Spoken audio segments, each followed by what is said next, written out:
Si on veut la liberté, il faut rencontrer l'amour. Parce que le seul moyen de ne pas avoir de stress dans les choix de vie que l'on fait, c'est d'arriver à s'aimer. Si je m'aime, je sais qui je suis.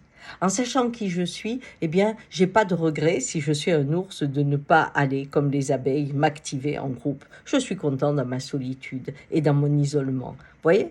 Donc, comment je fais pour aller à qui je suis? Eh bien, il faut d'abord que mes parents m'aiment. Pourquoi? Pour que je puisse transgresser leurs lois. Parce que on dit que les chiens ne font pas des chats. Eh bien, oui, on a des parents qui peuvent être des abeilles et puis vous êtes un ours. Alors, ils vous amènent partout en camping, ils sont très actifs et vous aimez rêver dans votre chambre, être plutôt isolé. Si ils arrivent à accepter votre nature, tout va bien, parce que petit à petit, vous allez approfondir vos goûts, ce que vous aimez vraiment. Et vous ne pensez pas à un choix à ce moment-là, vous pensez être fidèle à vous. Si vous vous aimez, ce qui se passe, c'est que vous allez dans votre nature sans difficulté.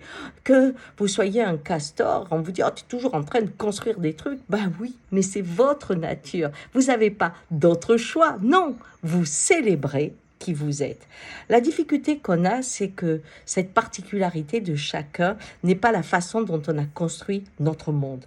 Nous avons construit nos nations, notre vivre ensemble par rapport à une réalité abstraite qui souvent a commencé par une réalité religieuse.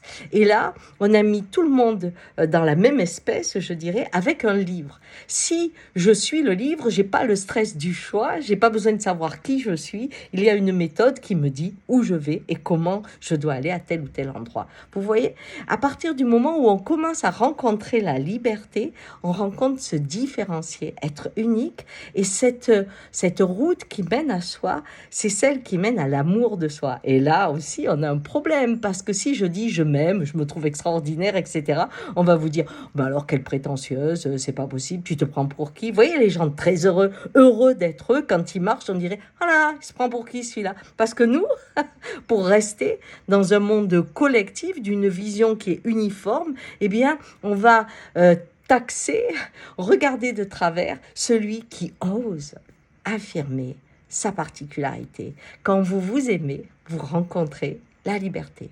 Amour et liberté.